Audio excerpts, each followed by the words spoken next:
Mr. Chapman, ready to proceed? Yes, ma'am.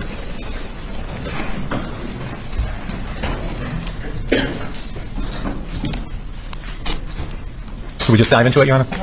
Okay. Okay. So, Dr. Simi, I'm going to start with some exhibits here, and I'm going to talk about sort of intentionality and interpretation. So that's sort of what this. I'm going to talk about intentionality. Let's try that again. I'm going to talk about intentionality and interpretation as sort of the next part of what we're going to talk about. So let's bring up 1074. Okay.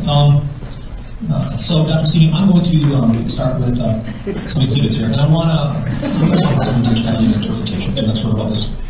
I'm going to talk about intentionality.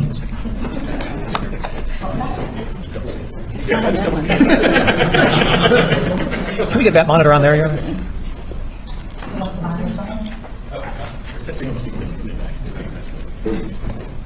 That was a trick question there for a second.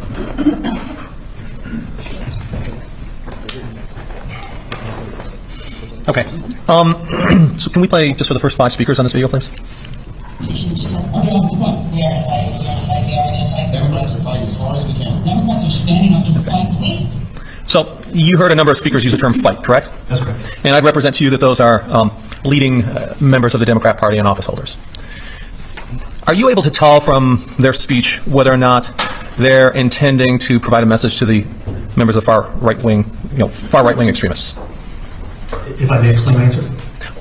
Let's just start off on small bits, and then I'll certainly give you a chance. So from what they're saying, so using the word fight, are you able to tell if they're intending to speak with far-right extremists? No, absolutely not.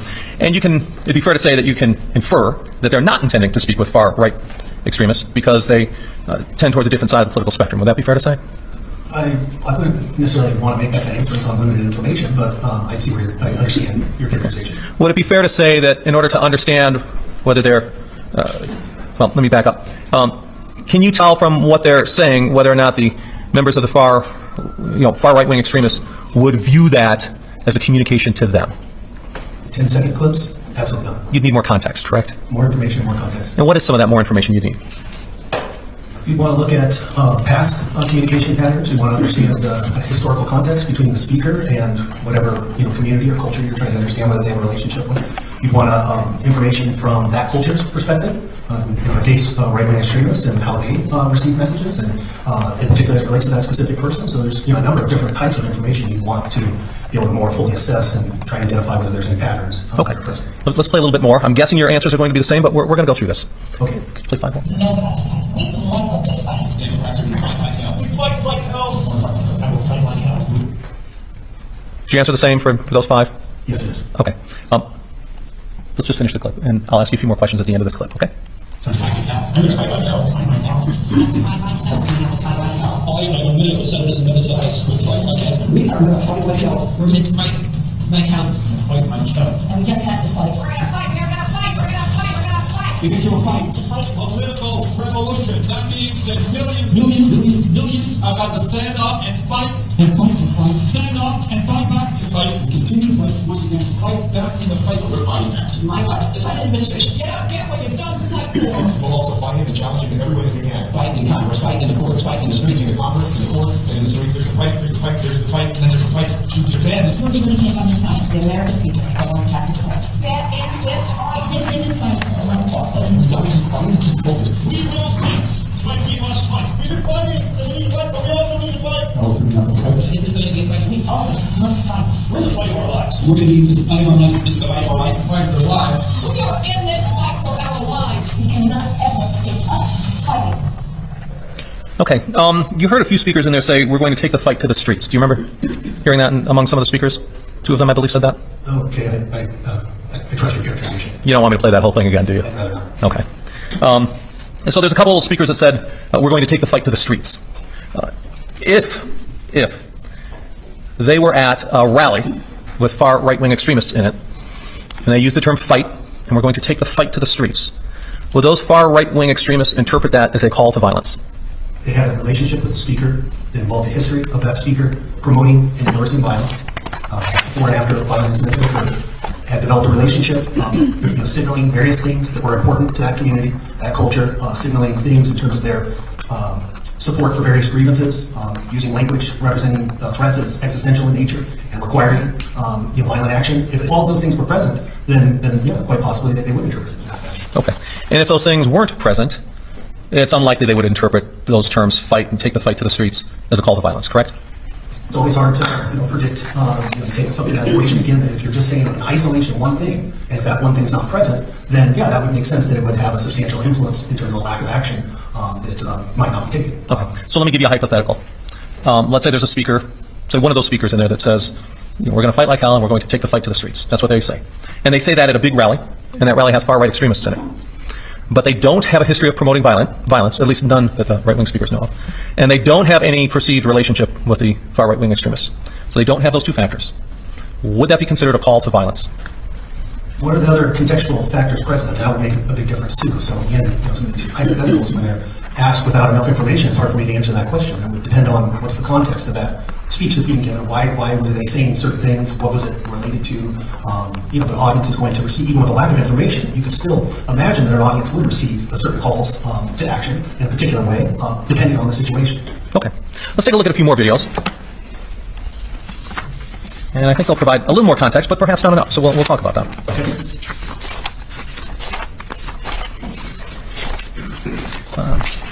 Exhibit 1046, please.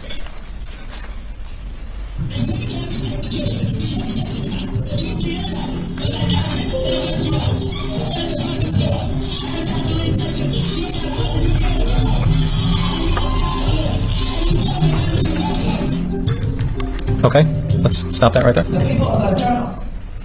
So you see the woman in there, and I'll represent you that she's a congresswoman, and she's speaking to a crowd, and she's telling the crowd to push back and make people not feel welcome there, and people are cheering her on. Is that a call to violence, or would you need additional contextual information? It would, one of the factors that would be important in terms of additional contextual information is are there individuals and groups present in the audience that have known violent histories for committing acts of political extremism, violent political extremism? Making a statement like that with a crowd that has that known history is different than saying those things in a crowd where that's not present. Okay, so this is Congressman Waters. She may or may not know if people have that history, or who have that history in that crowd. Okay. So you're saying, well, maybe it's a call to violence if there are people with that history in the crowd, and maybe it's not a call to violence if there's people without that history in the crowd. Is that a fair characterization? That would be one aspect. And we're only talking about one aspect, though. So what other aspecks would I need? Well, I would go back to what we just discussed, which is the history in terms of the relationship between the speaker and members of the audience. Okay, great. Let's go. Let's look at number 147. Well, thank you for joining us. We appreciate it. Thank you for having me. You sure you told us smack to pay one time? The name is. Minnesota City President. Which one? 2020 presidential candidate Elizabeth Warren. Okay. So they're joking about smacking people there, and she's laughing at it. Does that give you enough context to know whether or not that would be perceived as an endorsement of or a call to violence? No, it really doesn't. I mean, again, it's a fairly short clip. I'm not familiar with the speakers as far as the radio hosts. There's just not much contextual information for me to say much about. Okay. Let's look at number 1048, please.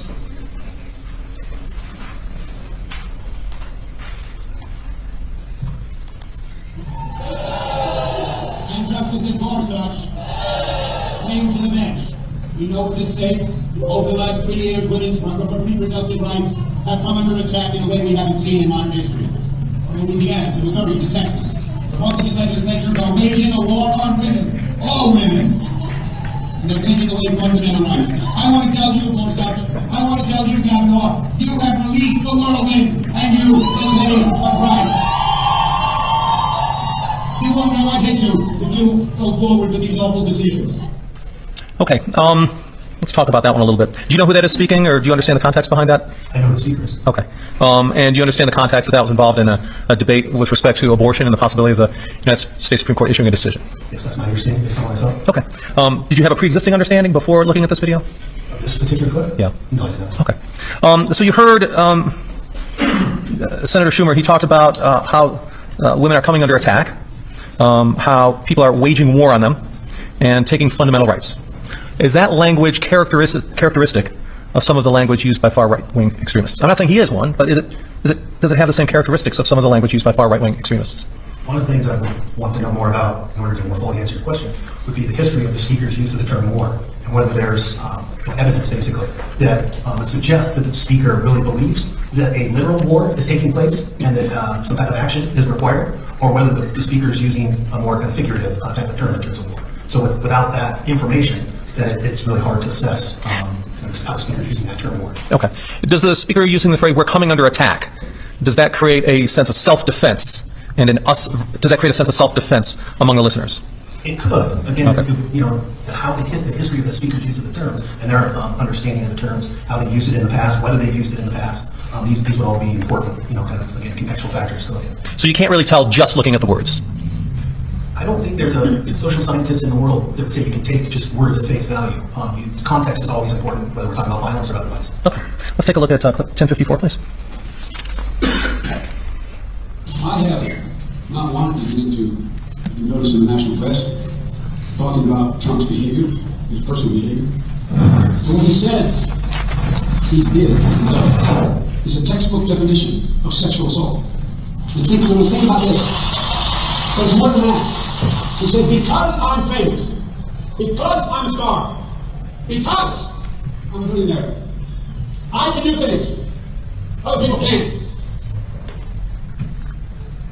What a disgusting assertion for anyone to make. The press always asks me, "Don't I wish I were debating him?" No, I wish you were in high school, I could take it behind the gym. That's what I wish. Okay. When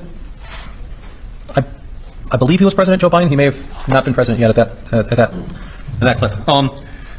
But at the time, I'll call him President Joe Biden, although I don't know the time, out of respect. At the time he made that comment, could or would that have been interpreted by far right-wing extremists as a call to violence? Well, let me just first say that one of the contextual factors in looking at that statement is he said, "I wish I were in high school." So that I think is an important aspect of the statement in terms of understanding. Would far right? So let me interrupt you a second. Couldn't him saying, "I wish you were in high school," be treated as a case of plausible deniability, almost like a joke to mask his violent tendencies? That's possible. Again, with Okay. context, we can make a better determination. So it would require context to understand whether he's engaged in, is that double speak or front back behavior? Double speak. Double speak. But front backstage would have other applications. Okay. So we would need context to understand whether one of those two methods of communication were to apply. Yeah, I hate to sound like a broken record. We want to know whether there was a relationship between Joe Biden and far-right extremists, such that there had been a pattern developed where you would have far-right extremists who would understand certain things in a certain way based on the speaker's words. Okay, great. I'm not going to subject you to any more of these types of videos, so thank you very much for that. Let me move on. I want to go to there's a demonstrative exhibit picture you used, picture number 4, if I remember correctly. Do you remember looking at that? Yes, I do. Okay. I want you to look at that picture on the left. Okay. I'm guessing, and I'm wondering if this is your opinion as well, that those are two people fighting? Does that look like two people fighting? When you say two people, you're referring to, on my left, a person in a kind of light blue-colored shirt that's holding the flag that appears to be using as a weapon. And the person in the green, correct? The person in the green. Okay. To me, it appears that the person with the blue is getting ready to, she might say, stab the person in the green with the flagpole. Okay. And the person, well, let's look at those people. So the person in the blue has a helmet, right? Yes, that's correct. And the person in the green has a gas mask on. It appears to be, yes. Yeah, so it looks as though maybe they both prepared for violence. Would that be fair to say? I think that's fair. Okay. And the person in the blue, and I see what you're saying. It looks as though that person's preparing to stab, but I had wondered, it could be that person in the blue was pulling the flag away from the person in the green trying to grab it. The person in the green's their arms are outstretched, right? Yeah, it appears that way. Okay, so it could be that I don't know if it is, but they could be trying to pull it away from the person in the green. That's a fair interpretation of that photo, isn't it? That's fair in this particular photo. I will say that. Well, let's just stick with the photo. I'll let you explain. I'm not going to entirely cut you off. Sure. And it could be that the person in the blue is preparing to try and stab the person in the green or hit the person in the green with that flagpole, and the person in the green is sort of reaching out to defend themselves. Could that be the case? Yes. That could be the case. And it could be maybe that the person in the green has swung that flagpole, and the person in the blue caught it, and the person in the green just released it. That could be an interpretation.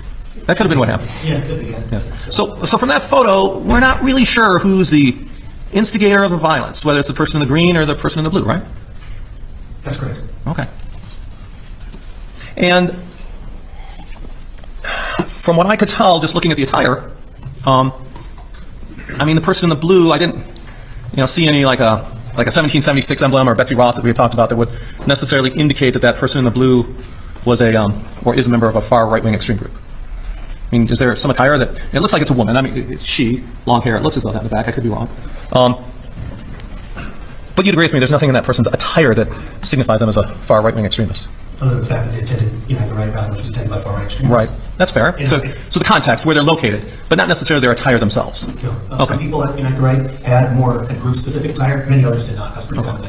And you'd agree with me, same with the person in the green. There's nothing necessarily in their attire that signifies that they're a far right-wing extremist or a member of that group. You agree with me on that? I would agree with you. Okay.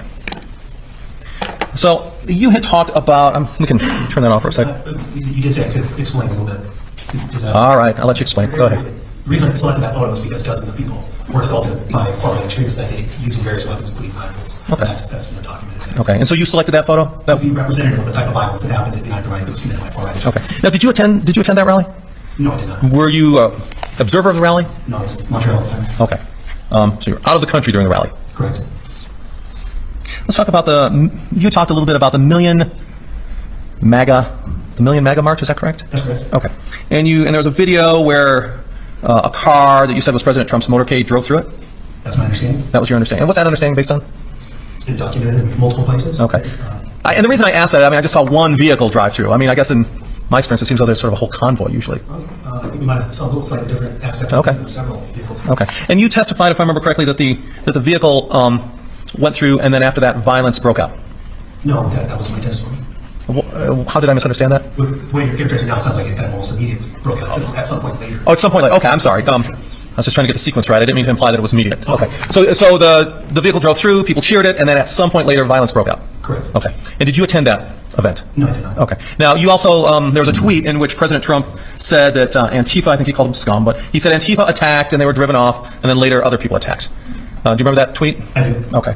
And I remember your testimony very clearly because I tend to do a fair amount of writing. That's all that lawyers produce is words and hot air. And so I'm always sort of keenly attuned to the passive tense. Okay. And you said that after President Trump's motorcade drove through, sometime later, it turned violent. Were you there to witness who instigated violence? I was not present at that event. Okay. Is it your testimony that members of far-right extremists started attacking people? It's my testimony that members of far-right extremist groups like the Proud Boys committed acts of violence that day. Okay. Is it your testimony that they were defending themselves from an attack from Antifa? My testimony that President Trump framed it that way in the tweet. Okay. But we don't, at this point, I should say at this point, where you are now, you don't know who may have started the violence. My understanding is that certainly some of the members of the Proud Boys instigated the violence. Some there were arrests made and so forth. So, And what's that understanding based on? public documents. And I guess the reason I'm asking is I didn't see a public document in your expert report that would indicate who caused any of that violence. I'd have to review my report. Okay.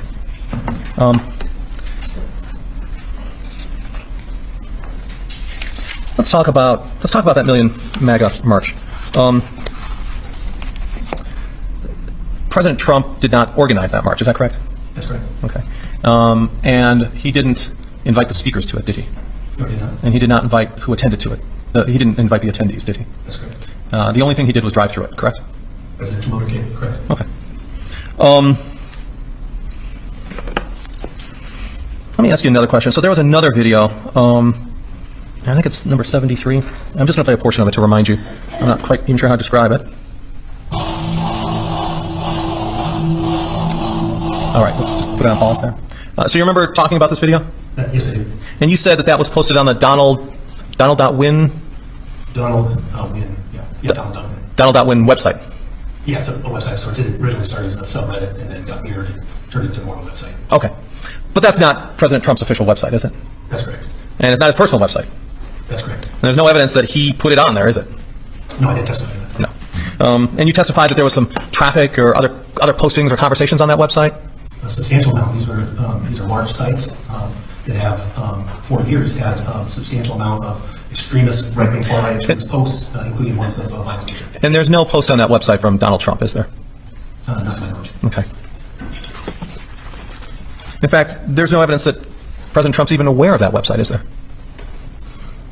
I mean, I'm not inside Donald Trump's mind in terms of what he's aware of in terms of specific sites, but I can tell you that, as indicated in the report, that there was a specific situation in terms of some of Trump's advisors, staff, that involved some of the posts on that particular site as it related to January 6th. And certainly there were a number of posts that specifically addressed plans to commit violence on January 6th. Now, was one of those posts by Steve Bannon? You had mentioned a post by comment by Steve Bannon. I don't remember if you said he had posted on that website or it was else. No, when I referenced Steve Bannon, it was in regards to comments he had made about claiming victory no matter what the election results were. Okay. And do you know the relationship between Steve Bannon and President Trump? I know he served initially as his primary campaign manager, and then after Donald Trump was elected president, he served as a White House advisor. Okay. And that they're, at least according to Steve Bannon, have maintained communication. So Steve Bannon claims that he's maintained communication with President Trump. I've heard in the public record him make statements in regards to that. Okay. Would it surprise you to learn that President Trump had fired Steve Bannon? No, I recall that. Okay. And do you recall President Trump saying Steve Bannon has nothing to do with me or my presidency? When he was fired, he not only lost his job, he lost his mind. Do you remember President Trump saying that? I do recall that. Okay. So you remember President Trump disavowing Steve Bannon, correct? Yes, correct. Okay. So let's go back to the sort of speech pattern. So you're talking about relationships and whatnot. So if President Trump were to rally, and we saw, I think there was a protest or something, and he says, "Get that person out of there," that could be considered a call to violence if there's far right-wing extremists in that group. Is that fair to say? Yes, especially if it's part of a pattern and if it involves after-the-fact endorsements. Okay. And then if he said, "Get that person out of here," and then like a few seconds or after pause said, "But don't hurt him," would that "but don't hurt him" in your view be plausible deniability? It certainly could be. Yes, again, we'd have to look at the specific instances in the context, but that statement could serve certainly as a means of establishing plausible deniability. Okay. And so I'm going to give you a well, let me ask you. So let's say President Trump said, "Get that person out of here, but don't hurt him," and then members of the crowd push that person out and rough them up a bit, injure them a little bit, somewhat. Would that change your opinion? I'm sorry. Would that, in your view, if President Trump said, "Get that person out of here," and then shortly after said, "But don't hurt him," and members of the crowd interpreted that to get the person out, to physically, forcibly remove that person, including assaulting the person, and that person was hurt, injured. So by means of assault. By means of those, yeah, exactly what those people did. Okay. Would you view President Trump's comments as a call to violence? I would view, well, so that's quite good. The previous question was about plausible deniability. I understand. I'll first ask you, would you view that as a call to violence? Within context, if there's a pattern established, if there's been endorsements for violence after the fact, then certainly that would fit that pattern. Okay. And then if he said, "But don't hurt him," would that be an example of plausible deniability? If there was an after-the-fact endorsement of violence that occurred, then certainly that would give credence to interpreting the statement that you just mentioned as an effort to create plausible deniability. Okay. But I'm not going to give you that part of the hypothetical. I'm just going to say that President Trump said, "Get him out of here," and then said, "But don't hurt him." And that there was a crowd, and the crowd in fact reacted, at least some members of that crowd, reacted with violence. They forcibly put that person out there. Okay. Is the phrase, "But don't hurt him," is that plausible deniability? That's all we have to go on. Well, you know, like the answer, but it depends. It's going to depend on context. It's going to depend on patterns. So giving one isolated example as a hypothetical with small bits of information, it's difficult to know exactly how these things should be interpreted or would be interpreted. Okay. But in your view, there's a possibility that it could be interpreted as a call to violence plus plausible deniability. There's a possibility that could be the case. Yes. Okay.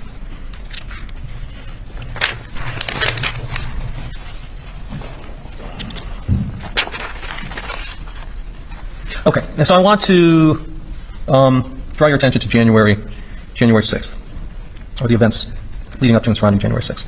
So you testified about a number of tweets, and one of the tweets that you testified was President Trump tweeting, "Come to January 6th, we'll be wild." You remember that? Yes, I do. Okay, and when I say come to January 6th, I'm paraphrasing that. But he was trying to drum up support, and the last part he said, "We'll be wild," right? That's correct. Okay. Was that phrase, "We'll be wild," a call to violence? By itself? Is that what you're asking? I'm giving you the tweet. I can bring it up again if you want. Not necessarily. Okay. Was that tweet, in and of itself, a call to violence? It was, for far-right extremists, they wouldn't understand it in and of itself. They would understand it within the context of the pattern. And in that respect, certainly it was interpreted that way, as a call to violence. Okay. So, knowing what you know of all of President Trump's and the far right-wing extremists, their respective activities leading up to the day where he said, "We'll be wild," your testimony is that the far right-wing extremists certainly interpreted that as a call to action. That's correct. Okay. Do you have evidence that it was President Trump's intention to call them to action? My opinion is not addressing that issue. Again, I'm not in President Trump's mind.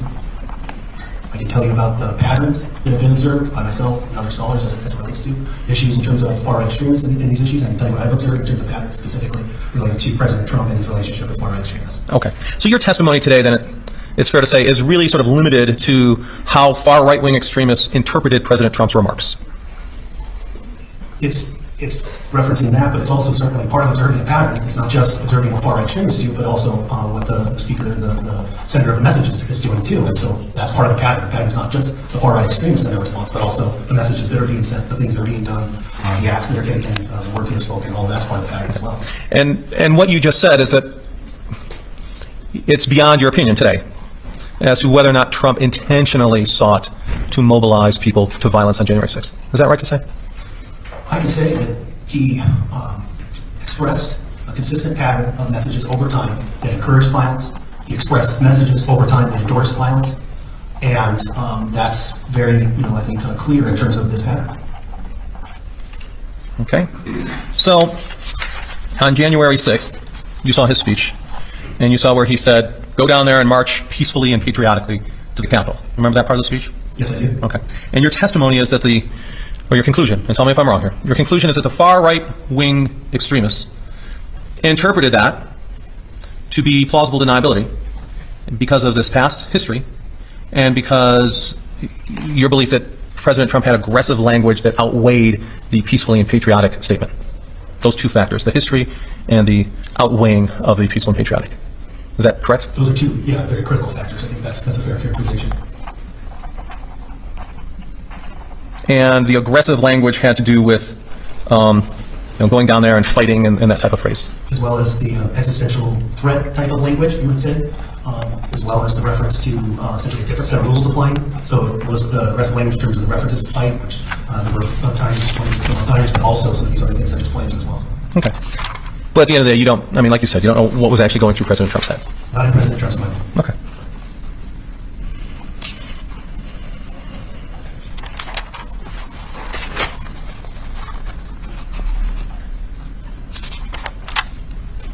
Excuse me one moment here. I think I'm almost done.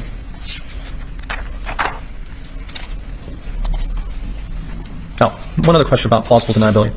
If I heard you correctly, so if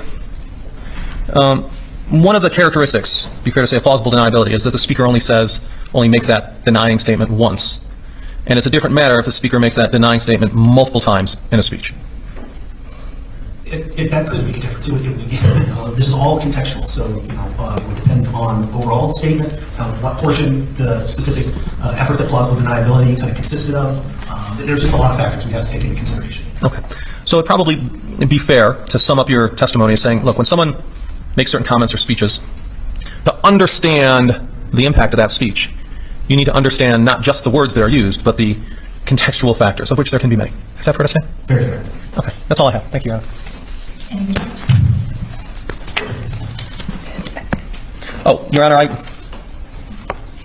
would ask to be able to admit the videos I played, 1046, 47, 48, 54, and 74. Not for the truth of the matter that those people wanted to fight, but obviously as a basis for the witness's testimony here and his opinions. Mr. Wilson? You're okay with that? Okay. Then I will do them. Can you repeat the list? Numbers 146, 147. 1046. I'm sorry. Let me get to the speaker. Numbers 1046, 1047, 1048, 1054, and 1074. Thank you. Thank you.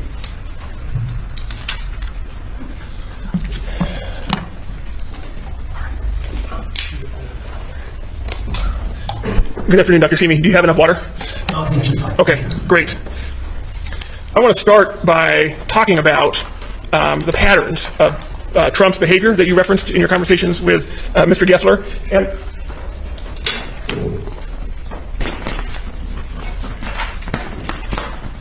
to help us keep track, I want to put some on the flip chart here. Can you see that, or need to scoot it over a little bit further for you to be able to see it? I think you should be able to see it. Some of it's blocked a little bit. All right, well, That's perfect. stop there.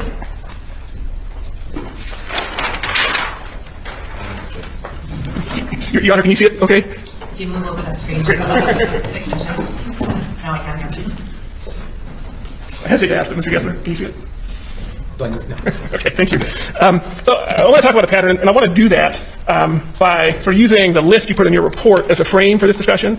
And if you could turn to page 18 of your report, and I have it here, and we're not going to sort of read everything here, but I want to bring up some of the sources you cite for this pattern in your report and talk about them one by one. And you see here in this, we see at the bottom, it's November 2015. I think we talked about that already, right? We showed that video. Yes, that's correct. I mean, I can show it if you want. That'd be helpful. I don't need to see it again. Okay, but this is the one where we saw both Trump told them to get the protester the hell out of there, and then the next day he said, well, maybe the protester should have been roughed up, right? That's correct. Okay, so would this be a data point in your pattern? Most definitely. Okay, so I'm going to put here 2015, and to help us remember, I'm just going to put a couple phrases from each incident, if we could. What would you use as like a 2 or 3 word phrase? Roughed up. Roughed up, okay.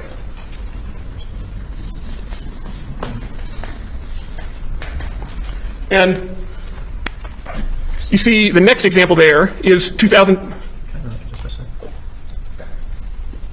This is a different version than what we have on the screen. This is a revised report. All right, we'll double check. Okay. Sorry. No, it's fine. But you want to take a minute to make sure you have the right thing? Why don't you just keep, we'll look while you're doing it. Okay. If there's a problem, I'll give you a shot. Great, thank you. The next example you give is February 2016. You see that? Yes, I do. And then at the bottom there's a footnote, and this is dangerous to do, but you see the footnote says, knock the crap out of the middle source, and there's a link to Washington Post. Yes, I see that. All right, well, let's watch that video and see what Trump says. In case you see the security guys, we have wonderful security guys, they said, Mr. Trump, there may be somebody with tomatoes in the audience. So if you see somebody getting ready to throw a tomato, knock the crap out of it, would you? Seriously. Okay? Just knock the hell. I promise you, I will pay for the legal fees, I promise. I promise. There won't be so much, because the courts agree with us, too. What's going on in this country? Okay. Is this another example in your pattern of Trump's calling for violence in the speeches? Yes, absolutely. Okay. What phrase should we use to remember this one by? Well, I don't know. Not correct. Okay. And this was 2016, correct? Correct. February.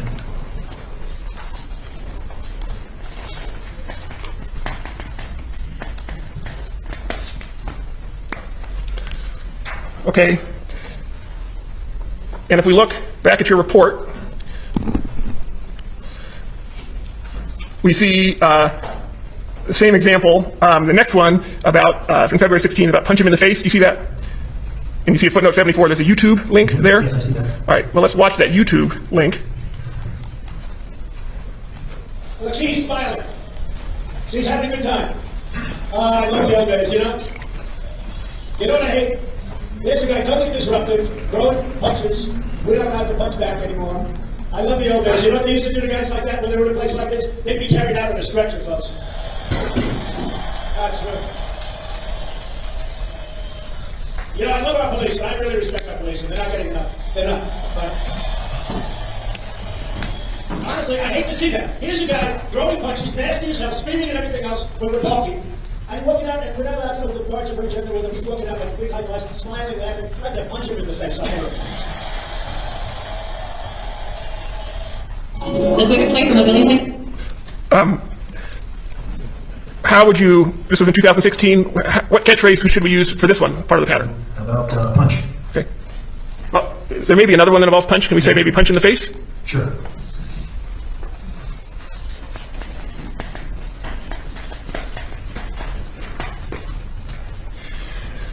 Now, if we go back to your report, we see you have another example from March 2016. Oh, sorry, I don't have a video for that one. So let's go to the next page, page 20. I'm sorry, I'm jumping ahead of myself. I had my notes one from 2000. Oh, here we go. From October 2018. You see that one? Yes, I do. All right, that is a New York Times link, right? In the footnote? Yes, it is. All right, well, let's look and see what that link says. Let's play the video. You find the answer. Your Honor, I thought I got written all the ads. I apologize. Give me 7 seconds.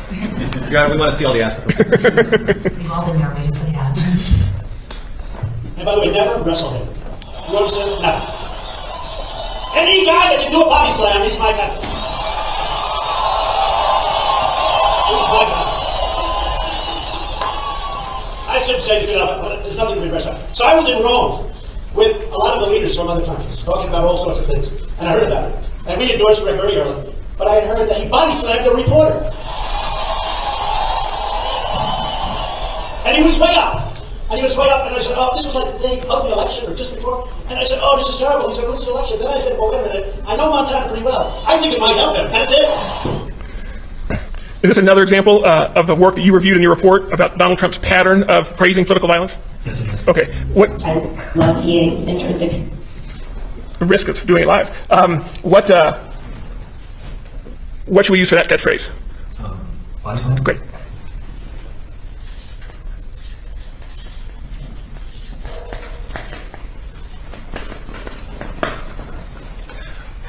Now, I want to go to, we talked about a little bit at the end of our conversation, the stand back and stand by comment that Trump made. Do you remember when he made that comment to the Proud Boys? Or should I pull the video up? Oh, yes, I remember. When was it? Well, it's at the debate, so I don't have the exact day off the top of my head. Okay, well, I'll pull the slide up so we can just make sure we all get it right on the demonstrative.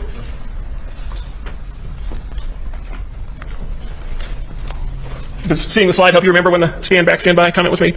Yes, it does. Okay. It's a template. Okay, do you need to see the video or are we good? No. Okay.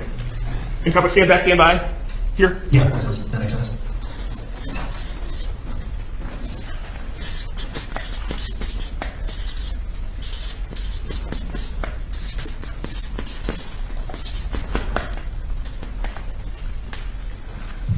And then another event in 2020 that we talked about on direct, but I want to provide some more context based on the conversation that you had with Mr. Gessler about what we can infer from Trump's patterns.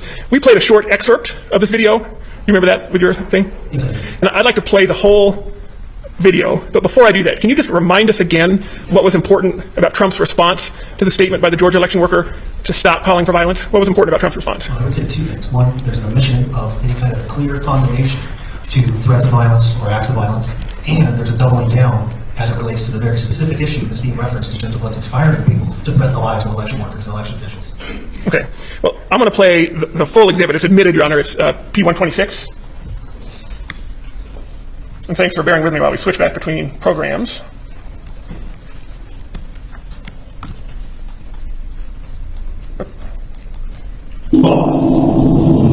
I'll start at the beginning. It's all gone too far. All of it. Children of gender today ask for press, its patriot who ran system to be shut. A 20-something tech in Gwinnett County today has death threats and news, perhaps they should hung for treason because he was transferring a report on batches from an EMS to a county computer so we could read it.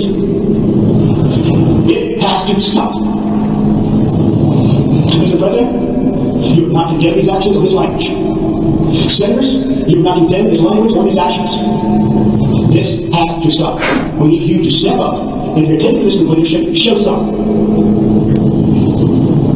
My boss, Senator Raffensperger, he's an advocacy advocate. They have people doing caravans from their house. They have people come on their property. Tortured his wife for 40 years, getting sexualized threats through her cell phone. It has to stop. This elections, this is the backbone of democracy, and all of you who have not said a damn word are complicit in this. I can't begin to explain the level of anger I have right now over this. And every American, every Georgian, Republican, and Democrat alike should have the same level of anger.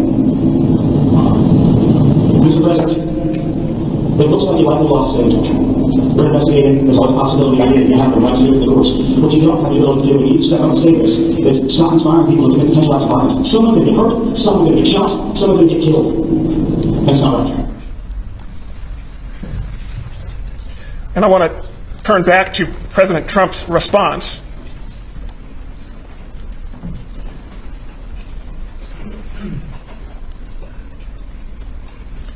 And on the right-hand side of the screen, that's what we see.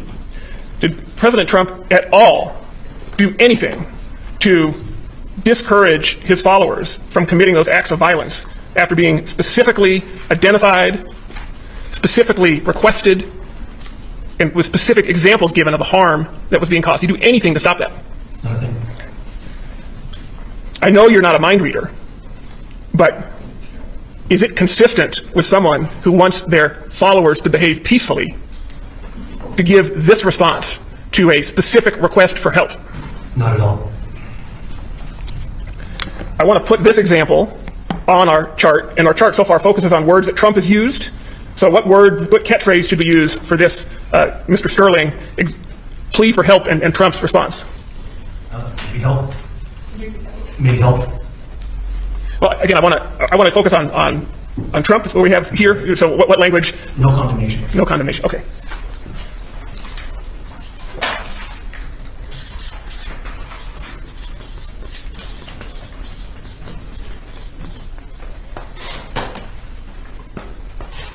And can I put Georgia underneath to help us remember? Sure.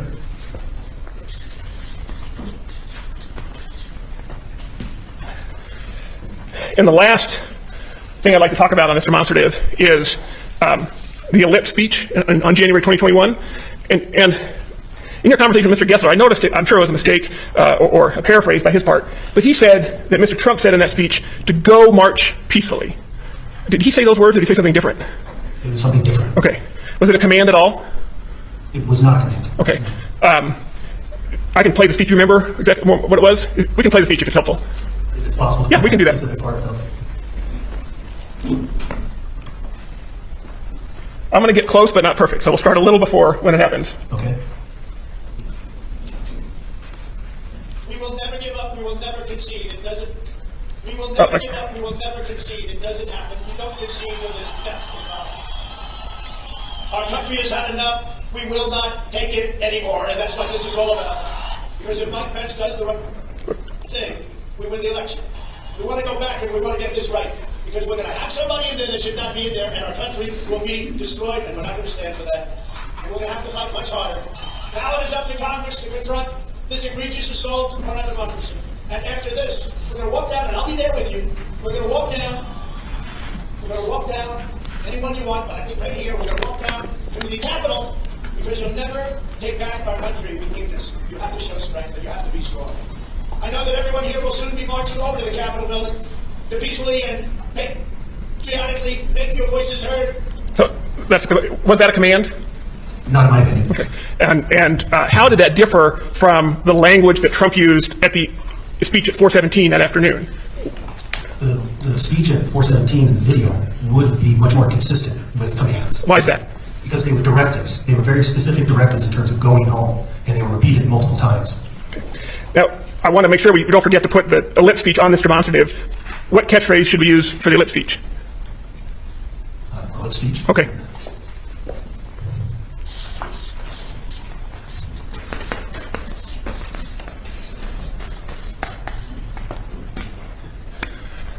Now, Dr. Simi, looking at these patterns over and over of Trump's use and acknowledgement of political violence, what does this tell you about his awareness of the effect of his language on his supporters?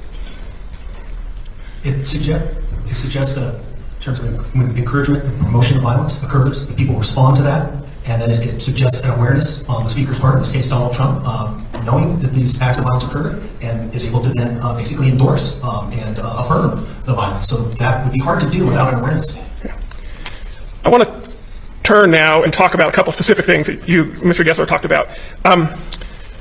You spent some time with him discussing Steve Bannon, right? You remember that? And as part of that conversation, you or he referenced sort of a plan to declare victory before the election. Do you remember that part of the conversation? Yes, I do. Okay, I'd like to play that clip now. And this is not admitted evidence. I want to have it used as demonstrative purposes to give more context to the conversation that he had with Mr. Gessler. It's just an audio clip, so there's no video. Trump's going to do it. He's going to declare victory. Right? He's going to declare victory. But that doesn't mean to He's just going to say to him. Well, I guess we have half of a video there. But Dr. Simi, what kind of relationship did Steve Bannon have with right-wing extremists? Very close one. And Mr. Gessler mentioned that Mr. Bannon was fired at some point by President Trump. But didn't President Trump pardon Steve Bannon? That's my understanding. Okay. And you talked about this fight for Trump. Oh, sorry. I know what's happening. My apologies. Trying to do too much at one time. I apologize. You see the fight for Trump on the screen? Yes, I do. Okay. And Mr. Gessler asked you a bunch of questions about the Donald.win and how Donald Trump didn't have anything to do with that. Remember that? I do remember that. Okay. But who tweeted this video to all of their followers? Donald Trump. And I want to talk, and this will be my last series of questions, about, one more subject after this, about Trump's personal relationships with other leaders of right-wing extremism. Do you know who Roger Stone is? You talk about him in your report. Yes, I do. Okay. Who is Roger Stone? He's a longtime advisor for Donald Trump.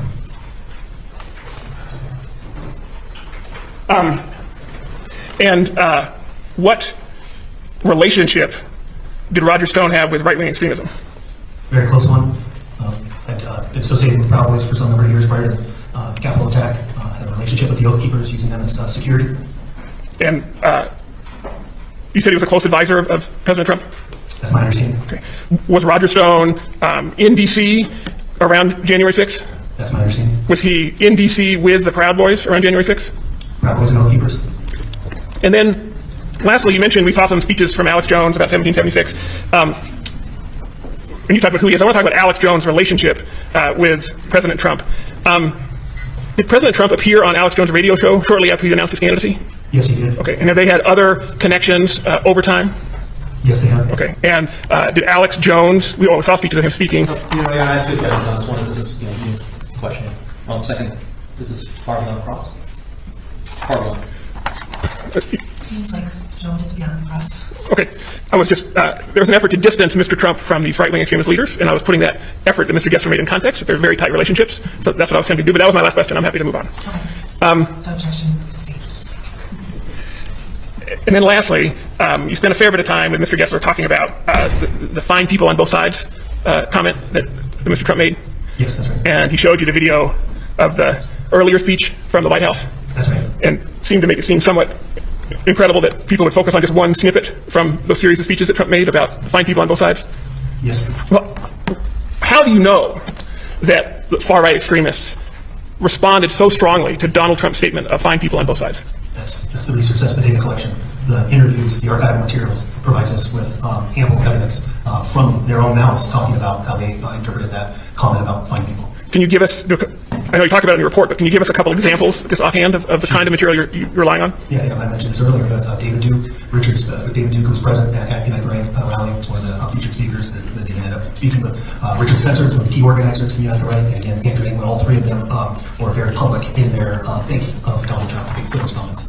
And certainly those are just three examples, but there were certainly many other, not so high profile folks that were also expressing similar sentiments in terms of interpreting that message in that fashion. Thank you, Dr. Simi. That's all the questions I have, but just one housekeeping matter, Your Honor. I'd like to admit those videos of President Trump speaking that I pulled up online, because we talked about them. They're not on the exhibit list. They were responsive to Cross. Oh, they are on the exhibit list. Well, so then I have exhibit numbers. It's exhibit P51 is the knock the crap out video. Exhibit P52 is,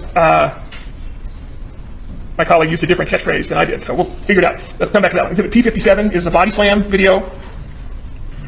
And I will quickly figure out which of the other two are here in a minute at a break. Okay. But right now, P51 and P57, we move for admission. And 52, 51, 52, 57. Yes. Sorry, thank you, yes. And then, yes. No. No. Okay, bear a minute. So we are done with. Yes. I have a little bit of recross. It will be very short because we're not generally don't allow recross at all, Mr. Gessler. Thank you for your help. Sorry, Professor Simi. Look at it this way, Professor Simi. You're getting more experience on the stand, and just for your own development there, huh? Okay, just a couple questions. So the sources, I want to talk about the sources that you went to. How did you choose, what was your process for choosing those sources? When you said, can you ask the question again? What was your process for choosing these sources upon which to base your opinion? The incidents themselves? Yeah. What was your process? Why did you choose those incidences? Well, that's part of the research process from studying what happens in terms of during the campaign and what happened after Donald Trump was elected. And so there's certain things that would be relevant to focus on and study in more closer detail. And as you're looking at far-right extremism. So I'm going to cut you off a little bit only because the court has admonished me to be brief. Sure. And I don't want to be too long. So did you listen to every single speech President Trump gave since 2015? No, I did not. You didn't listen to every single word? No. No, I didn't. So there may have been lots of parts of those, lots of things he said outside of your scope of review that perhaps endorsed violence? There could have been, right? You say there were additional examples? No, I'm asking, you don't know whether there were. That's fair. And you don't know whether there was stuff outside of these examples that you didn't look at that where he was advocating peacefulness. You just don't know. That's right. In fact, I can guarantee you that when you have a pattern, there will be exceptions to the pattern. Right. No pattern is ever 100%. So you're familiar with the term selection bias, right? Of course. Okay. So the only way to truly get a representative of President Trump's speech would be to listen to all of it and take a representative sample out, correct? You wouldn't need to listen to the entire total of the speeches to arrive at an analysis of different segments of the speeches. You wouldn't be sampling at that point. You'd be looking at the entire universe. Okay. Different. So you'd have to take a sample, a random sample of lineup of his speeches. You'd have to line them all up. You'd have to provide identifiers for each minute or each segment, and then you'd sample each segment, correct?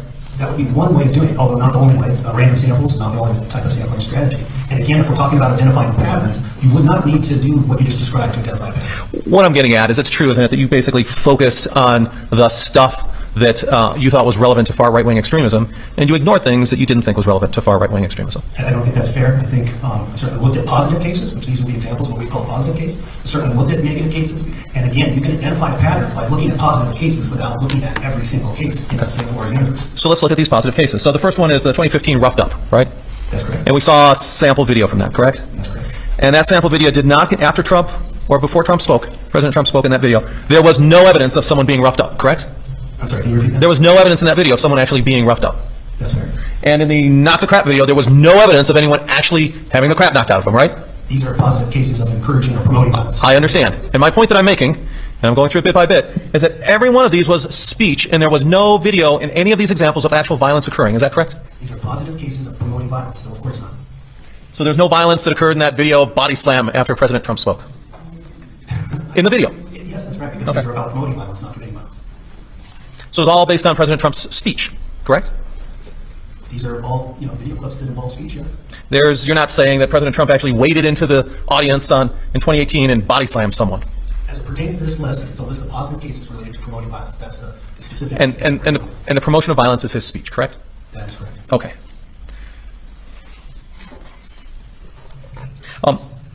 That's all I have, Your Honor. I'm sorry. Mr. Gessler made a gross mischaracterization of the record. I'd like a chance to just show one thing to the witness. If I may, Your Honor.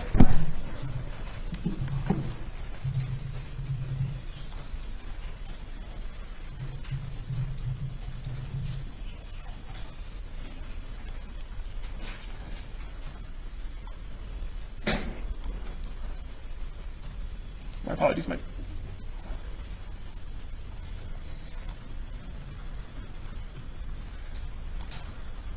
So, Professor Simi, we saw this. I don't want to replay it. But on the left, we see Trump telling someone to get roughed up, right? That's correct. And on the right, he's talking about the fact that the person was roughed up, right? That's correct. Right. There was no doubt in anyone's mind that what they were talking about on the right was a person at a Trump rally getting roughed up, right? That's correct. Okay. Thank you, Your Honor. So it's 2:25. I know we're breaking at 1. So who's the next witness and how long do you anticipate they will take? It's Professor Banks, Your Honor. Okay, so this is going to be a short one. Relatively short, Okay, so it sounds like we can for sure get through him. depending on the process, yes. Okay. Were you planning on then having another witness start, or do you think we're in a position that we don't need to use up all the time? I don't think we need to use up all the time, Your Honor. We could have a witness start, but I think it would make more sense to have the witness start fresh tomorrow. Are they here? They are here. Okay. It's Professor Mangiato who would be the next witness. Okay. Do we need a bathroom break? Okay, I'm getting nods. So let's start. Is it Mr. Banks?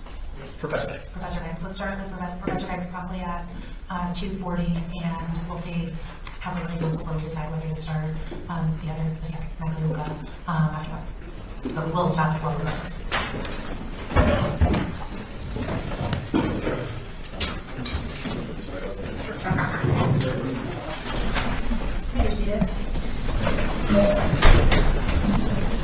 Stand up, Professor Banks. She's going to swear you in. That's where you're in. Will you raise your right hand, please? Do you, under penalty of perjury, swear to tell the truth, the whole truth, and nothing but the truth? If you would just make sure you speak into the microphone. And not too fast. Got it. Please introduce yourself to the court, sir. My name is William Banks. What do you do for a living? I'm a law professor. Where are you a law professor?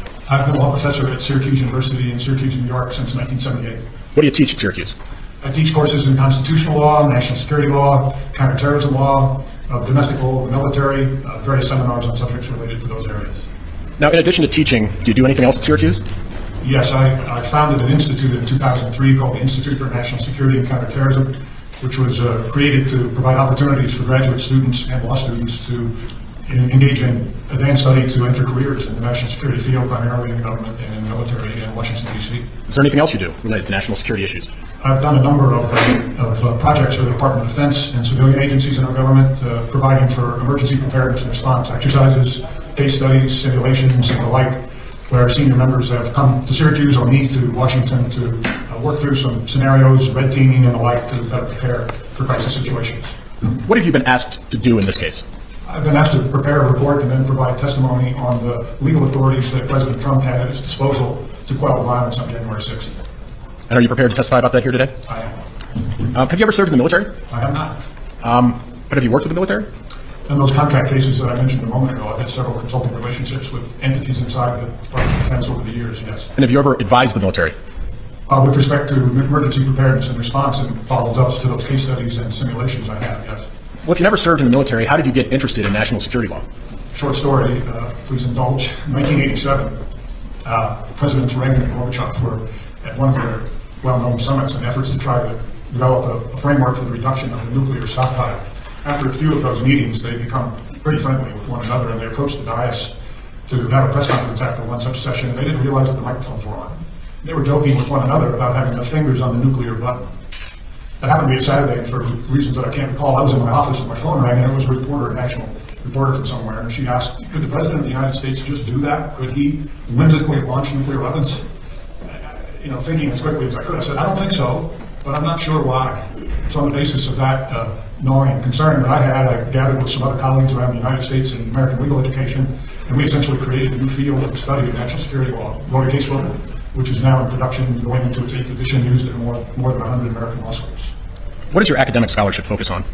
It focuses on those same areas. I have nearly 200 books and articles on subjects of constitutional law, national security law, presidential power, counterterrorism law. In recent years, a fair number of pieces in cybersecurity.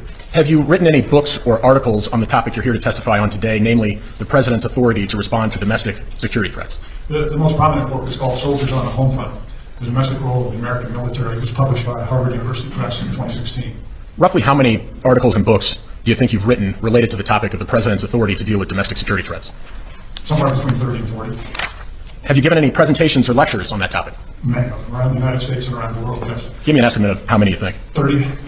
Are you a member of any professional organizations related to the topic you are here to testify on today? Yes, I'm a member of the American Bar Association Standing Committee on Law and National Security. I just completed my second term as chair. That committee was created by Justice Lewis Powell in 1962. It's the oldest standing committee of the ABA. I'm also the past president of the Association of American Law Schools section on national security law. Where did you go to law school? About 4 blocks from here at the University of Denver. When did you graduate from DU? 1974, when the law school was still downtown. I was going to say, did you get any other degrees? Yes, I stayed on at DU and took a course of study called Master of Science in Law and Society. It was a post-law master's. It no longer is available here, I believe, but I achieved that degree in 1982. Now, when again did you start teaching at Syracuse? In 1978, so I was studying and teaching at the same time for a bit. And when did you start teaching national security law and related topics? After the Reagan-Gorbachev meetings, we started. I think my first class was in 1989, and the book was first published in 1990. So before moving to your opinions, I wanted to ask you about any research you did specific to this case. What, if anything, did you review regarding the January 6, 2021 attack and events leading up to it in coming to your opinions in this case?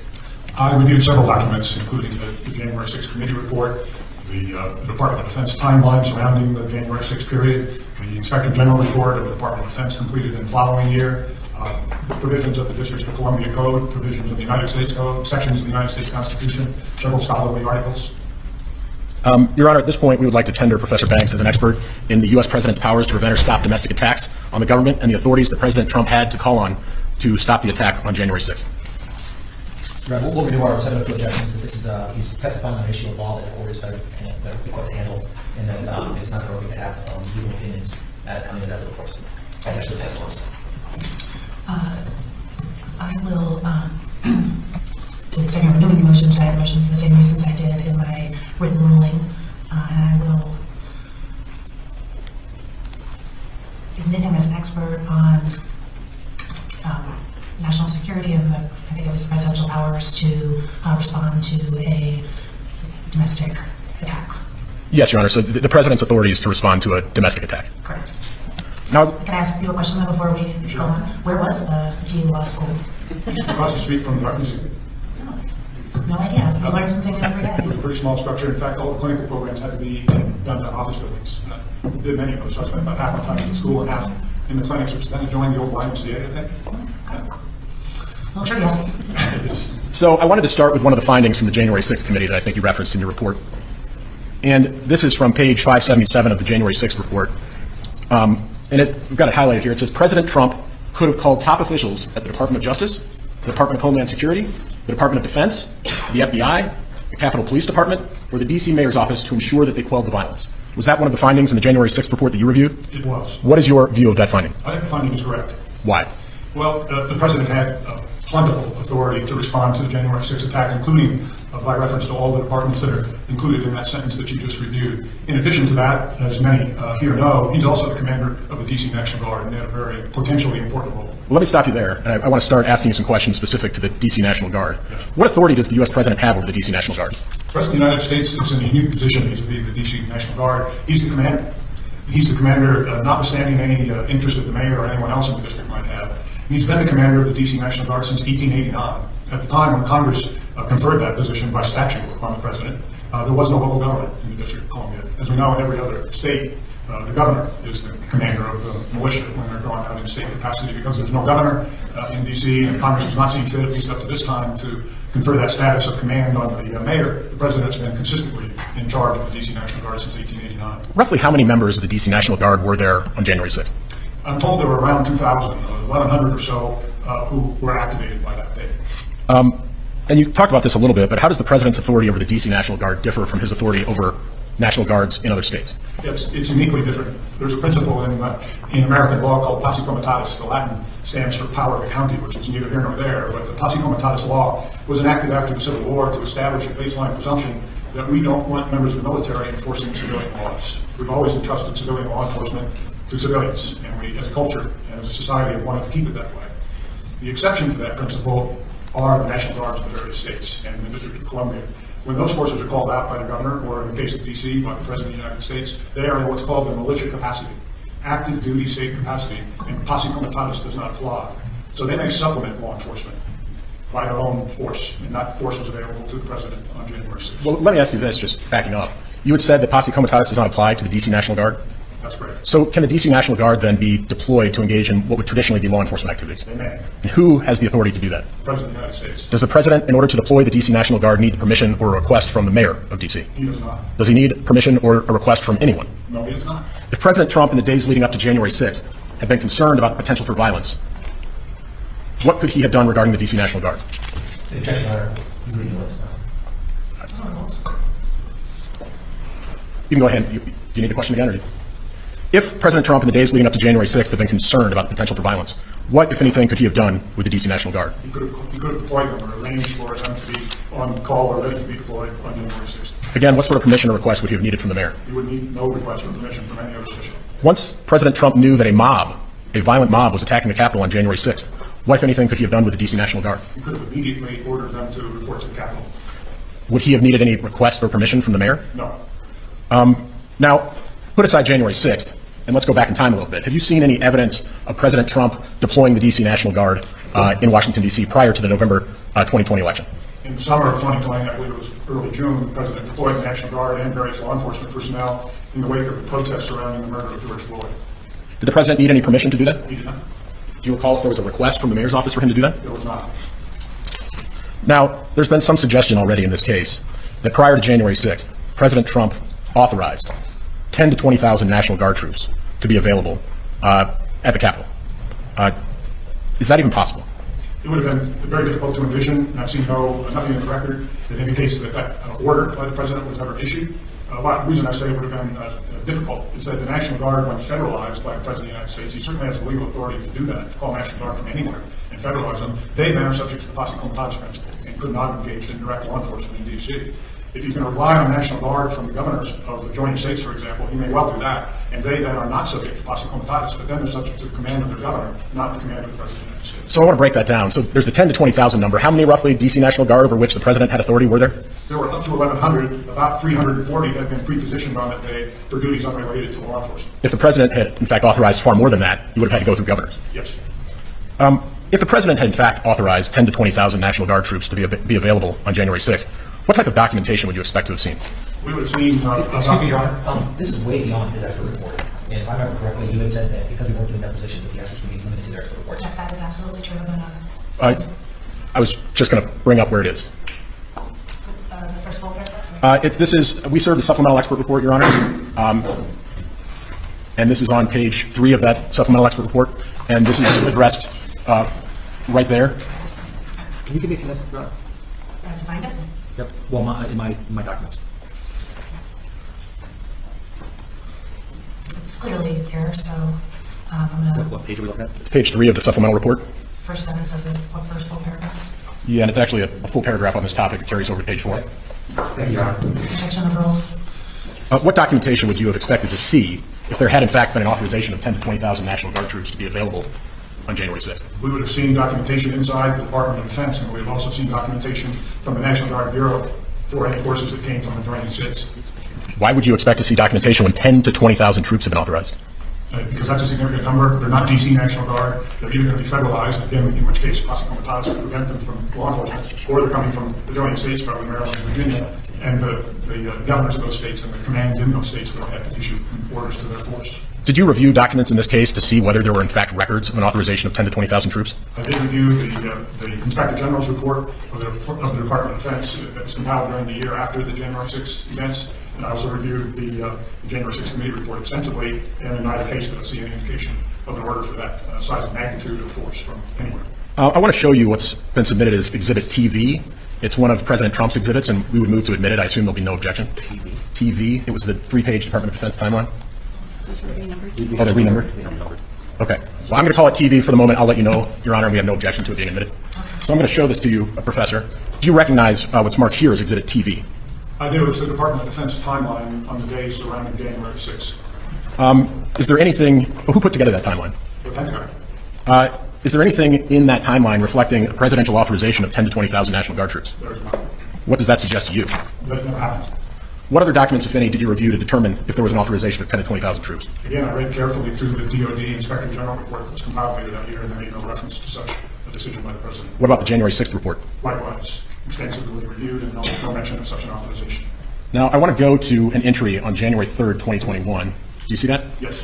And there's a bullet point, the third bullet point, and what I've learned from doing this is the military really likes acronyms. So I'm going to spell them out and correct me if I'm wrong. The third bullet point says, Acting Secretary of Defense and Chairman of the Joint Chiefs of Staff meet with the President. President concurs in activation of the DC National Guard to support law enforcement. Could that be an authorization of 10 to 20,000 troops? It could not. You see a couple of things about that bullet point. One is the reference there is to the DC National Guard, not to any forces, and there weren't 10 or 20,000 DC National Guard personnel available for deployment on that day. And second, if we look back up the timeline, you see that the Sunday, January 3 bullets are partially in response to a request by Mayor Bowser and Homeland Security Chief Rodriguez from December 31, requesting a modest number of National Guard personnel to perform traffic duties, metro enforcement, and a few other things on that day, totaling about 340 personnel. So I want to ask you about that in just a second. Your Honor, housekeeping matter, it's Exhibit 1027. And no objection, Mr. Bloom? No, Your Honor. 1027 is admitted. Now, you said earlier there's no reflection of an authorization of 10 to 20,000 troops in this timeline put together by the Department of Defense. But is there a discussion of some much smaller number of troops that were Yes, authorized? that's the 340 now that you're going to highlight on the Monday the 4th of January. This was Mayor Bowser's request, and you see there traffic control, 2 shifts of 90, metro station support, 2 shifts of 24, so-called WMD civil support team, which was about 20, and then command and control personnel 52, and on top of that, it was authorized a quick reaction force of 40, which would be staged at Joint Base Andrews, but available for deployment if needed. So the 340, were those deployed in the Capitol, meaning Washington, D.C., not at the Capitol building, on January 6th? Not the 40 that remained at Andrews. The 340. Of the remaining, those 300 personnel, yes, they were deployed. And again, they were in 2 shifts, so they weren't all there at one time. But about half of them would have been at either a traffic control point or a metro station or a command control center during during the entire day. And that's my fault. It's 300 around the city and then 40 at Andrews Air Force Base. That's correct. So what were the 40 at Andrews Air Force Base doing? Well, they were awaiting instruction to move to the district because they were simply there to respond to a disturbance if one broke out. A disturbance if one broke out. What, if anything, could President Trump have done on January 6th with regard to the 300 troops stationed around the city and the 40-troop quick reaction force at Andrews Air Force Base once he knew that the Capitol was under attack? Once he learned that that force had already been deployed inside the district and he could see from his own video screen that violence was breaking out at the Capitol, he could have redeployed them from their existing stations to the Capitol with the time, a limited amount of time needed to get there, and then also to be equipped with riot gear. Riot gear was apparently stored in convenient places near their present places of deployment. In your review of the documents, did you see any evidence that President Trump did that? No. We've talked about what he could have done with the D.C. National Guard. Is there anything that he could have done with regard to the Virginia or Maryland National Guard units once he knew the Capitol was under attack? He could have spoken with the governors of those respective states, or either one of them, and improved their deployments of their forces to the Capitol as quickly as possible. Now, that would have taken longer, right? That would have taken longer. There's the time to get from Maryland to Virginia to the Capitol, and there's also the communication that would have to go on between the Pentagon and those National Guard officials. In your review of the evidence in this case, did you see anything to suggest that President Trump employed that authority? He did not. Now, we've discussed what President Trump could have done with the National Guard. Was that the only law enforcement entity that he could have called on that day? No, he could have called on other executive branch agencies to deploy personnel. Let me show you what's been marked as Plaintiff's Exhibit 148 at, page 77. And do you see a tweet there? Yes. Who is that tweet from? From then President Trump. What date was that tweet sent? January 5:25 p.m. The night before the January 6th attack? Yes. And what does Mr. Trump say? He's warning Antifa to stay out of Washington. He said law enforcement is watching, and then he tags various executive branch entities, including the Pentagon, the Justice Department, the Department of Homeland Security, actually the Department of Interior, that's Secretary Bernhardt, and Secret Service, that's the FBI's Department of Justice. How, if at all, do those tagged entities relate to the law enforcement authorities that President Trump could have mobilized on January 6th when he saw that the Capitol was under attack? Particularly the first three, the second, the Justice Department and DHS, have personnel that could have been brought to the Capitol from headquarters very quickly on that day. Rapid response teams that could have deployed to the Capitol on the order of the President. What could he have done with the Department of Homeland Security? They likewise have a rapid response team that could have deployed in a matter of minutes from headquarters to the Capitol. You said Secretary Bernhardt was the Secretary of the Interior. What relevance does the Secretary of the Interior have to law enforcement personnel that could have been mobilized on January 6th? That department includes the National Park Service, and the President's speech earlier that day was from the Ellipse, which is on the territory for which the National Park Service is responsible. And what about the Secret Service? They have, of course, a protected detail, a large segment of protected personnel who could have been instructed either by the Secretary of DHS or by the President himself to respond to the crisis. How about the FBI? Likewise, Department of Justice, they would have been among the first personnel that the Attorney General would have contacted if there was a call from the President. What authority does the President of the United States have over all of those entities?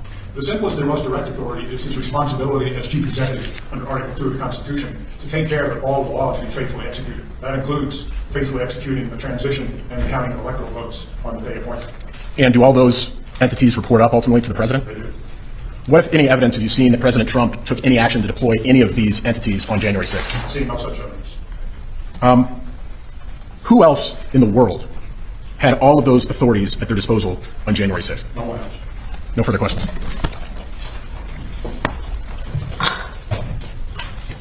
Cross-examination?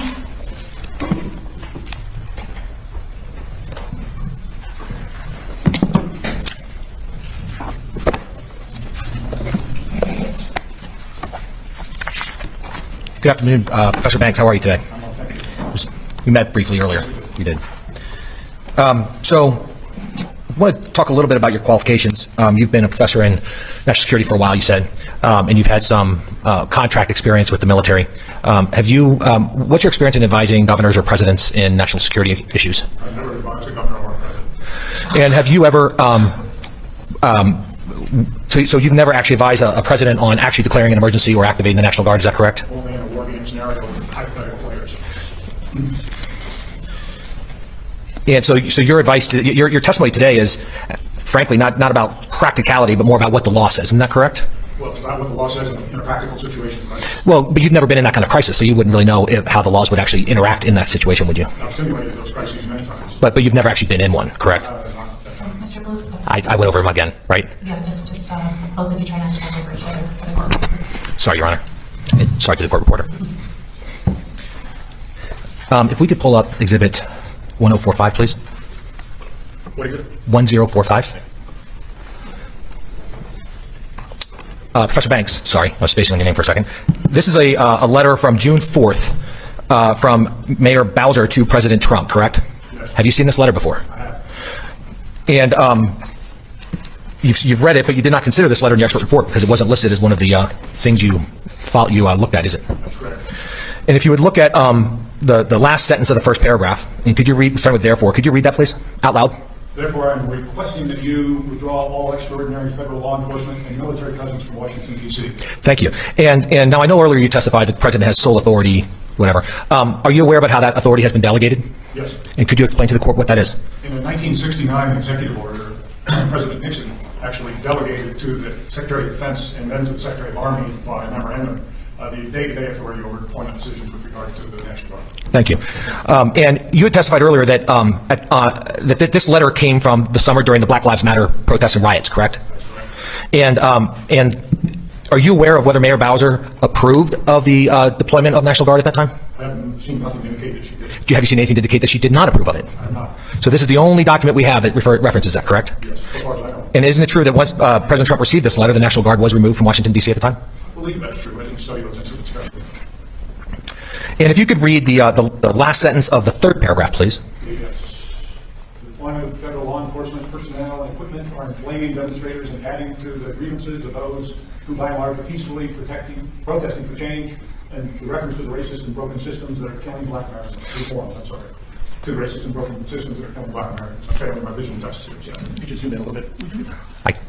Yeah, I can't, but Joanna can. Thank you. So the reason I want to talk about this letter for a moment is, while there may not be, while there's formal authorities, correct, there are also informal relationships and informal authorities involved in the governmental process, correct? That's certainly always been my experience. And President Trump and Mayor Bowser are the two people who have authority in Washington, D.C., correct? But only the president has authority. I didn't ask that question. I appreciate that. But they're the ones with the authority in Washington, D.C., correct? Yes. And while President Trump may have actual legal authority, he has to work with Mayor Bowser going forward, correct? Yes, yes. And when you were giving your opinion, it doesn't appear that you considered at all the political ramifications or that relationship between President Trump and Mayor Bowser? I was given legal opinion, I think, regarding the authorities of the president and the mayor, if any. All right, if we could go to Exhibit 148, please. And we're going to be going to page 6. And we're going to talk about the May 30 tweet, please.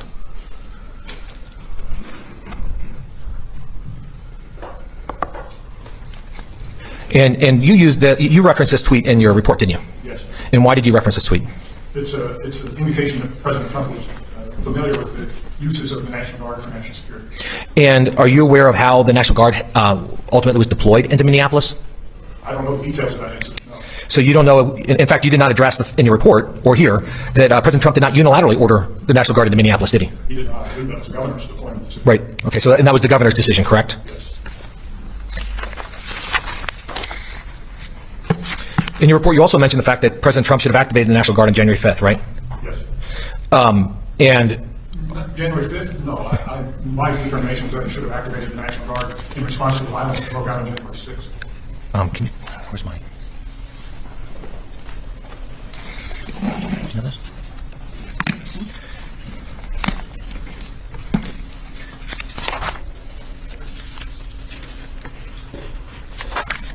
Excuse me, I apologize. I did not expect to have to find this in the report.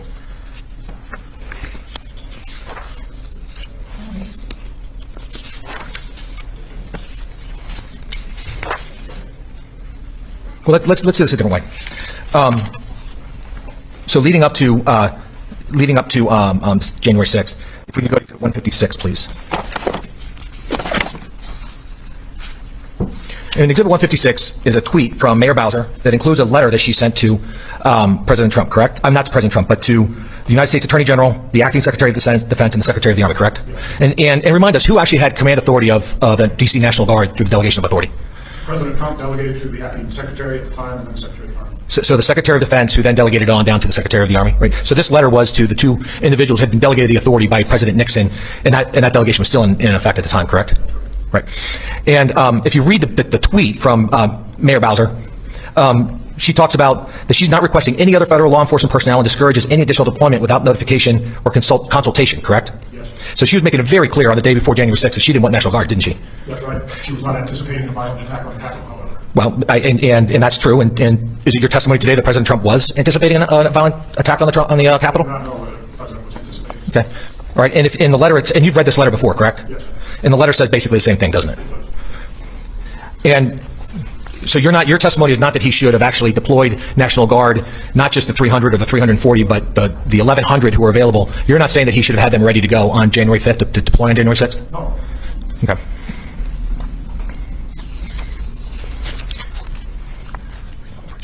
Just a minute, Your Honor.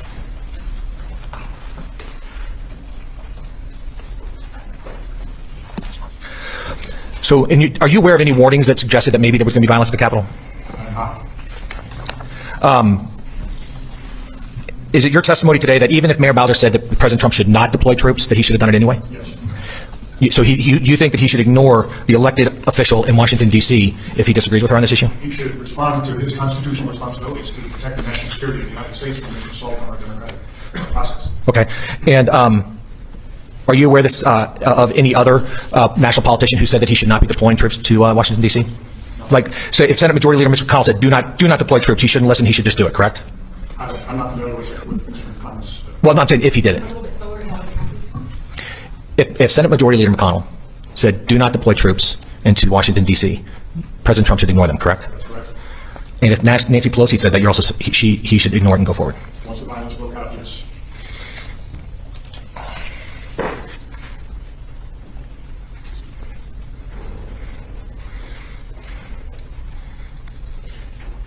So on January 6th, you say that he should have deployed the National Guard, correct?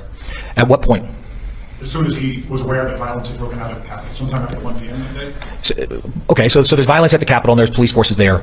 But at what point in that process should he be thinking, okay, now I need to get the National Guard in. They're not going to be able to take care of this problem? My recollection of specific minutes in those hours may not be exact, but I believe around 1:34, Mayor and the Chief of Police at the Capitol placed a call at the White House seeking more law enforcement support, and they repeated that call. I think it was at 1:49. So there were at least 2 calls before 2 p.m. that day. It should have alerted the President what he was already seeing on his television screen, that there was a violent attack going on in the Capitol. And are you aware specifically of what President Trump knew and when he knew it? I'm not. All right, let's move to Exhibit 22. This is examining the U.S. Capitol attack, a review of the security planning and response failures on January 6th. Okay? And this is the staff report from the Senate that was a bipartisan report. Have you read this report? I have. Okay. But you did not take this report into account when you were giving your opinion today, did you? And so you did not include any of the statements in this report in your expert report or your opinion, correct? That's correct. And would you agree that there was a lack of consensus about the gravity of the threat that was going to be posed on January 6th? I read that in several sources, yes. Okay. If we could go to page 46. Yeah, page 46 of the report. And I think I have the right page. Yep. And if you could blow up the first paragraph under section C. And I want to focus on the first sentence. Okay. And could you read that first sentence? Inconsistencies between intelligence products and within the January 3rd special assessment led to a lack of consensus about the gravity of the threat posed on January 6, 2021. And so what that sentence is saying is that this committee found that it was really unclear about what was going on January 6th and about the threats on that coming forward from the right wing. Is that correct? That's my understanding, yes. And if we could go to page 48. I should go there too. And we'll look at the first paragraph. And again, we have Mr. Irving. And Mr. Irving, I'll represent, was a House Sergeant at Arms. All right? And he told the committees every Capitol Police daily intelligence report from January 4th to January 6th, including on January 6th, forecast the chance of civil disobedience and arrest during the protest as remote to improbable. Again, highlighting the fact that this was an unprecedented and unexpected event, correct? Correct. And if you go down just to the next paragraph, it says, months following the attack on the U.S. Capitol, there is still no consensus among the USCP, which is the United States Capitol Police, right? officials about the intelligence report's threat analysis ahead of January 6th, correct? Correct. So again, we're highlighting the fact that that there just was no the intelligence reports weren't clear and weren't being presented that suggested that this kind of event could happen, correct? Yes. All right, and if we could move to Exhibit 1031, please. And Exhibit 1031 is the Inspector General's report regarding January 6th, correct? And you referenced this earlier in your testimony today, didn't you? I did. So you've read this document? I have. And if we could turn to page 18 of the PDF, I have the right page this time. And you'll look at where it says January 3rd, the fourth block down, the fourth row. Yes. And it says the president asked Mr. Miller and General Milley about election protest preparations, correct? Yep. Yes. And he was informed, we've got a plan and we've got it covered, correct? Correct. So the president at that point was informed that a plan was in place to take care of things, correct? Yes. Is there any reason that you would think that he would not believe that? No. Now, you have given us a number of options that the president had legally, correct? Yes. And you haven't identified a single instance where the president has actually activated the National Guard in a way that did not coordinate with the local political officials, correct? So you can't identify a time where he's activated the National Guard in Washington, D.C. without Mayor Bowser's approval, without the mayor of Washington, D.C.'s approval, correct? We're going to rewind my question a bit. I'm a little confused. I think in June of 2020, he called out those units on his own volition without a request from the mayor. Well, earlier you said that you had no idea if she agreed with it or not, correct? He did this unilaterally, did it on his own authority in June or late May, whatever it was, in 2020 in response to the Floyd protests. Okay, well, when we were talking about this earlier, I asked you if you knew if she approved it or if they talked about it or if they had a conversation, and you said you did not know. I don't. Is that correct? Yes. So you do not know whether she actually was communicating with him about that? No, I don't. Correct. And I can't remember, did you say that the president could have declared a national emergency? Is that something you said? It's in my report. I don't believe I testified to it this afternoon. Are you aware of a president declaring a national emergency within 2 or 3 hours of a riot starting? Oh, yes, many times. Oh, really? Yes. Okay. Like what? Little Rock, 1950s, Birmingham, early 1960s, Los Angeles, Okay. 1984. Within 3 hours? Oh, yes. Okay.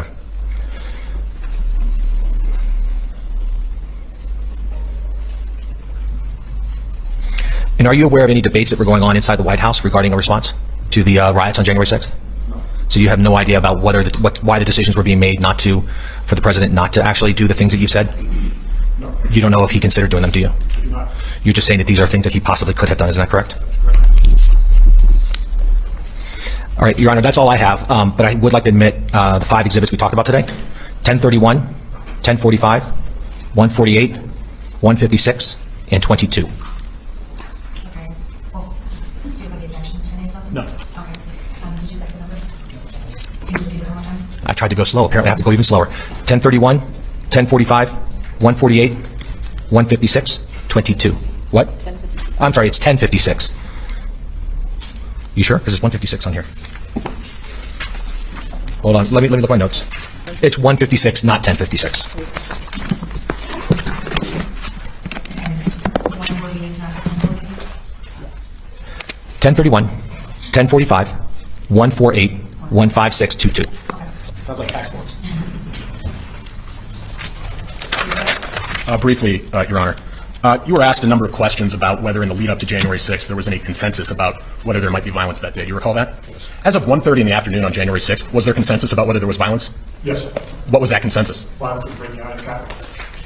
Objection, Your Honor. I'm not sure what the basis of that statement is other than it was on TV. Overruled. Did you review the January 6th report and coming to the opinions in this case? I did. I want to show you a few.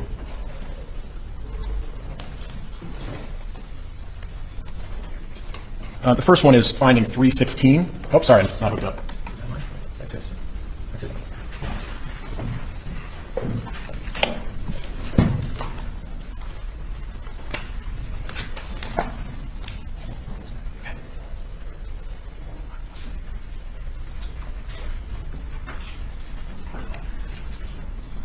Finding 316 says by 1:21 p.m., President Trump was informed that the Capitol was under attack.